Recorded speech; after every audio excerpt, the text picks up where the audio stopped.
예, 시황맨의 주식 이야기 유튜브 방송 시작하겠습니다. 오늘 방송은 뭐 시황 방송은 아니고 제가 이제 타이틀을 여의도 증권가 이야기라고 이제 정했잖아요. 원래 이제 제가 토크 방송이나 여의도에 또는 이제 투자자들하고 토크하는 내용들 이렇게 올리기로 했던 게 있었는데 지금 뭐 아시다시피 코로나 때문에 이제 그런 방송을 할 수가 없으니까 대신 제가 하필이면 또 이번 주에 미팅이 되게 많았거든요. 근데 주식시장 이야기 자연스럽게 하게 되는데 그 내용들을 좀 정리해 보니까 전달할 만한 이야기거리가 좀 제법 많이 있더라고요. 그래서 뭐 여의도 분위기라든가 물론 이제 이분들이 뭐 대표성이 있는 것도 아니고 원래 이제 설문 같은 거는 그 설문하는 대상자가 많을수록 신뢰도가 높잖아요. 1000명 조사하는 것보다 10,000명 조사하는 게 많고 그런 건 알겠지만 뭐 일부 사람들의 어떤 생각 이런 것도 전달해 드리는 것도 한번 의미가 있는 것 같아서 제가 좀 정리를 해서 전달을 해드리려고 합니다.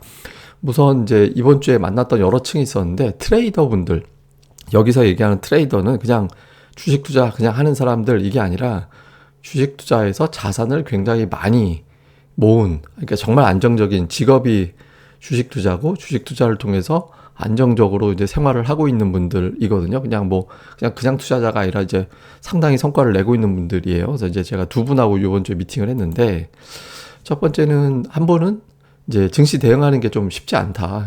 최근 들어서 뭐 전체적으로 좀 어렵다라고 얘기를 하고 있는데 그래서 조금 보수적인 시각을 이야기하더라고요. 그러니까 장세가 꺾일 가능성도 염두하고 있다. 물론 이제 지금 당장 꺾인다라는 건 아니지만 이렇게 가다가 갑자기 꺾일 가능성도 생각은 하고 있다. 그렇기 때문에 좀 조심스럽게 보고 있다라는 거고 특히 이제 그 근거로는 미국의 정책 변화 이게 이제 영향을 줄 수도 있기 때문에 그러니까 이 부분에 따라서 시장이 어떻게 반응하는지를 모니터링하고 있다라고 이야기를 하는 거예요. 그러면서 이제 본인은 리스크 관리에 집중하고 있다 이렇게 이야기를 하는데 이 중에서 제가 이제 주목했던 단어는 이거였습니다. 미국의 정책 변화 영향. 그래서 이게 어떤 소리냐면 이게 이제 이전에 이분하고 저하고 이제 톡방에서 자료 같은 거 주고받고 하다가 이제 올려줬던 자료인데 이게 보면 연준의 자산이 줄어드는 여기 보시면 이제 자산이 이렇게 줄어들잖아요. 파란색 선보님은 또 B 구간에서도 이제 자산이 좀 줄어드는 구간이 나오죠. 연준 자산이 줄어든다라는 거는 시장의 유동성을 흡수한다라는 거 얘기하는 거잖아요. 이게 우리가 보통 얘기하는 그러니까 긴축, 예, 그렇게 하는 구간. 그러니까 A, B 이 빨간색 안에서의 구간이 진행이 됐을 때 주식시장이 이렇게 좋았던 기억이 없다. 그래서 이제 요 노란색이 그때 그 구간이거든요. 그래서 이 구간에서 시장이 좀 흔들렸던 경험이 있어서 이번에 이제 연준에서 긴축 이야기 자꾸 나오고 하면서 실제로 돌입할 경우에 주식시장이 영향을 안 받을 것 같지는 않은데 그래서 좀 뭐 실제로 받을지 안 받을지 모르죠. 근데 어쨌든 그래서 조심스럽게 보고 있고 뭐 그게 지금 당장은 아니겠지만 어쨌든 뭐 적극적으로 막 공격적으로 시장 참여할 때는 아닌 것 같다. 일단 보면서 확인하면서 접근하는 게 좋을 것 같다. 뭐 이런 취지로 이야기를 하셨습니다. 그래서 좀 보수적인 시각, 그러니까 이런 관점을 이야기를 해 주셨고요. 또 다른 어떤 트레이더 분은 이분은 조금 그냥 말 그대로 시황 쪽보다는 거의 그러니까 종목 매매에 집중하는 트레이더 분이거든요. 그래서 이분은 이제 변동성이 너무 크다 지금.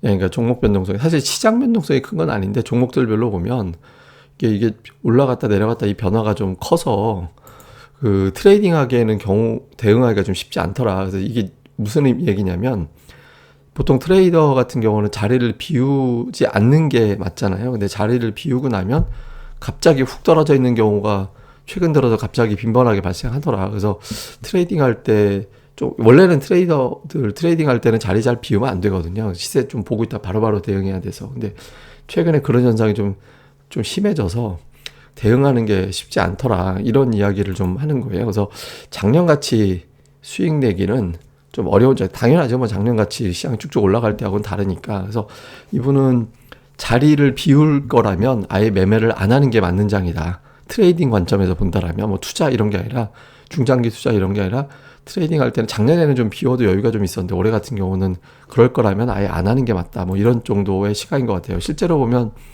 그 작년도 이후에 코스피 보시면 작년도에는 이 박스 구간 보시면 올라가는 구간이 계속 있었잖아요. 올라간다라는 거는 현재 주가보다 내가 내비두면 계속 주가가 올라간다. 이제 그럴 확률이 높은 건데 올해 같은 경우는 박스권이잖아요. 그러니까 주가가 기다렸다가 매도 타이밍 놓치면 그 다음 다시 올라가는 게 아니라 매도 타이밍 한번 놓치면 그걸로 끝나는 그냥 뱅뱅 돌면서 다음에 다시 올라가겠지 이런 기대감이 작년도보다는 낮은 그런 형태가 만들어진 거예요. 그래서 트레이더 입장에서는 물렸다 싶으면은 털고 나올 수 있는 기회가 상대적으로 좀 좁아져 있는 거죠. 그래서 이런 부분들에 대한 불편함이 있는 것 같아요. 그래서 제가 또 요것 때문에 한번 데이터를 한번 뽑아봤거든요. 저 얘기 나온 김에 한번 이런 호기심에 한번 데이터를 뽑아봤더니 작년도, 그러니까 올해 작년 마찬가지로 그러니까 4월에서부터 9월 11일까지 이제 지난 주말까지 그러니까 작년도하고 올해하고 상승률 상위 500위까지 종목당 평균 상승률을 비교해 봤어요.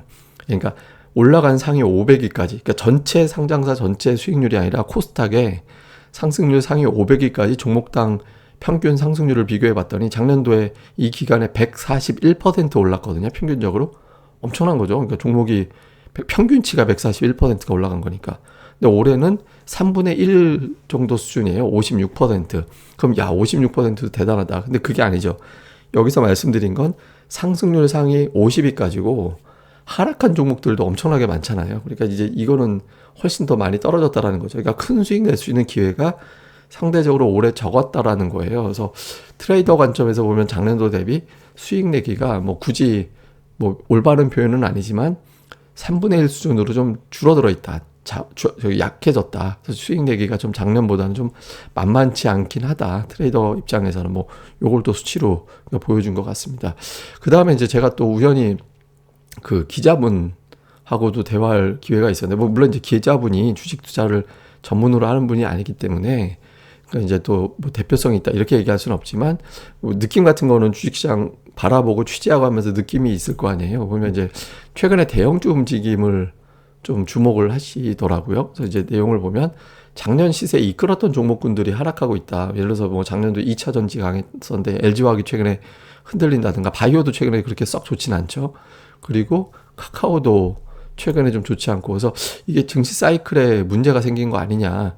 그러니까 작년도부터 시작됐던 큰 강세장이 하나가 끝나는 건가? 그러니까 이런 걱정을 하는 경우가 좀 있는 것 같더라.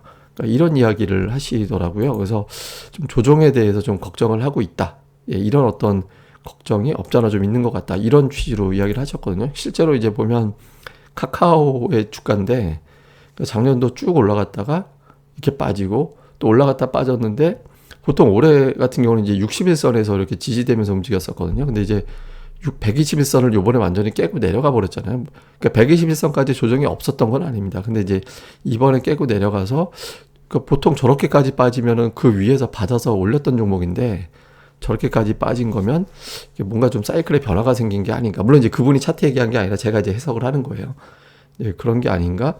이런 거에 대한 어떤 우려가 일부는 좀 있는 것 같습니다. 그래서 좀 이런 걱정, 네, 이런 걱정이 좀 약간 이제 하시는 것 같고, 또 다른 그 분인데 이건 이제 증권업계라고 제가 표현을 했는데 이번에 이제 그 방송사에 소속돼 있는 분들. 근데 이제 이 방송사가 저는 이것도 좀 중요한 어떤 심리를 반영하는 저는 지표로 삼는 게, 이 방송사가 보면 무슨 경제 TV 뭐 이런 거 있잖아요. 그러니까 시청률이라는 데이터가 있을 거고, 잘 보시면 뭐 무슨 경제 TV 안에 전부 다 그 회원 모집하는 사업을 다 하잖아요. 예, 무슨 뭐 어디니 하면 회원 모집하는 사업, 뭐 거기에 소속돼 있는 무슨 파트너라고 표현하기도 하고 뭐라고 표현하기도 하고 하면서 이렇게 사업이 있잖아요. 근데 거기에 이제 매출이 왔다 갔다 하잖아요.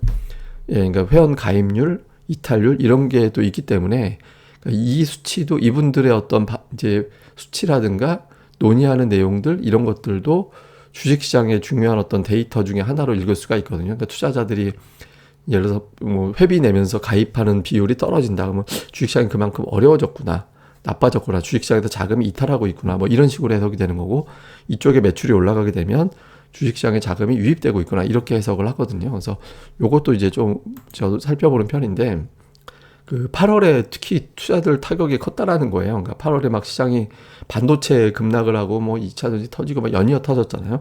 근데 그때 좀 이전보다 투자자들의 이탈률이라고 보통 표현하는데 그게 되게 컸다라는 거예요. 8월 주식시장 하락이 상당히 투자자들에게 고민을 좀 안겨줬던 것 같다라는 거고, 증권 관련된 매출에도 직접적으로 영향을 줬다. 그러니까 이제 단지 걱정만 한 게 아니라 사람들이 요번에 좀 아웃됐다라고 표현해야 되나, 하여튼 그렇게 해서 좀 빠져나가는 비율이 좀 많이 생겼다더라. 그래서 요게 보시면 그 신용잔고 추이거든요.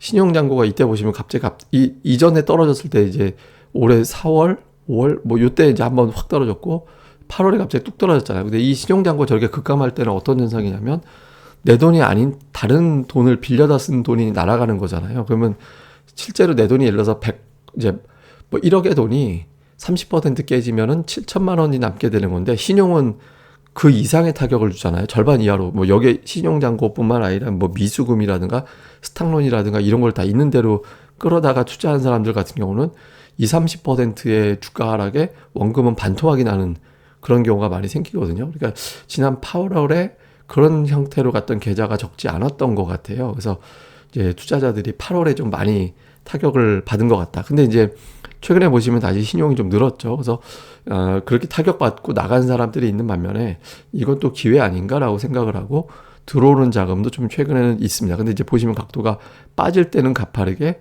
올라갈 때는 완만하게 각도가 좀 다르죠. 그러니까 이제 충격받은 자금이 시간이 좀 걸리면서 회복되고 있는 것 같이 보입니다. 그래서 아직까지는 하여튼 8월에 유난하게 타격을 받은 것 같다. 이게 이제 하나의 어떤 이슈였고, 그 다음에 이번에는 증권사 근무하시는 분, 증권사에 이제 계시는 분하고도 이번 주에 또 대화할 기회가 있어서 좀 얘기를 해보니까 이건 뭐 요거는 직접적인 어떤 시장 얘기 쪽보다는 좀 다른 얘기가 많은데 어쨌든 투자자분들의 이분들은 뭐 상담이나 뭐 이런 것들이 있잖아요. 뭐 문의 같은 거 이런 걸로 체감을 하는 분들이거든요. 근데 그 고민이 확실히 많이 늘어난 것 같다.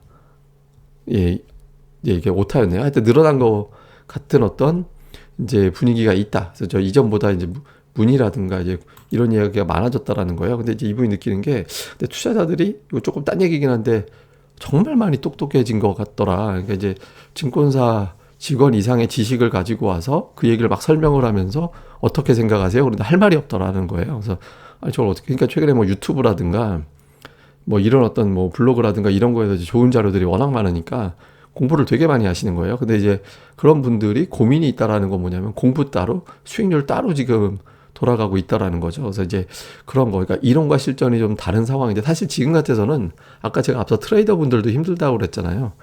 이게 뭐 수익 내기가 쉽지 않은 장이었었거든요. 그래서 이거는 뭐 못해서라기보다는 시장 분위기가 그만큼 쉽지는 않았었다.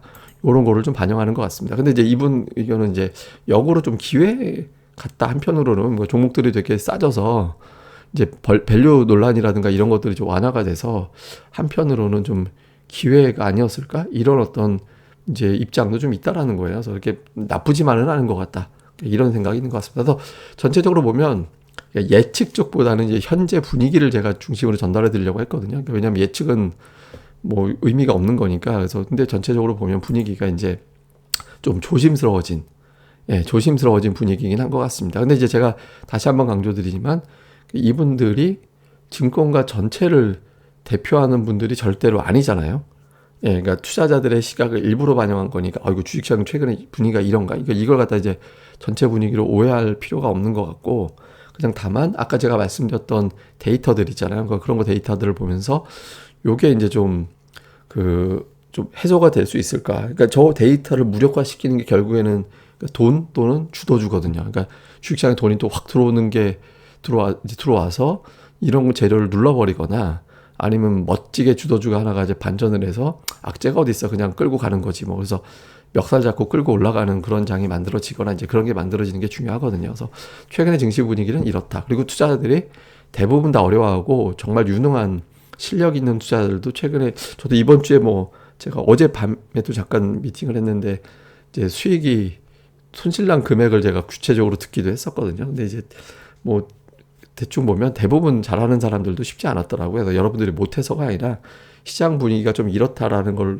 좀 염두에 두시면서 좀 좋아질 때 신호가 명백하게 나올 때 좀 적극적으로 하시고 지금은 이제 좀 지켜보면서 분위기를 좀 잘 관찰해 보는 것도 좀 좋을 것 같습니다. 어쨌든 다음 기회에 이렇게 이제 제가 미팅했던 분들 중에서 일부는 토크가 가능한 분들이니까 이제 백신 2차 접종 끝나고 나면 제가 이분들하고 또 토크 방송 얼굴 보면서 하는 방송 준비하도록 하겠습니다. 그럼 또 한 주 하루 잘 보내시고요. 제가 늘 부탁드립니다만 이제 좋아요와 구독하기 버튼, 특히 이제 구독하기 버튼도 꼭 좀 부탁드리겠습니다. 감사합니다.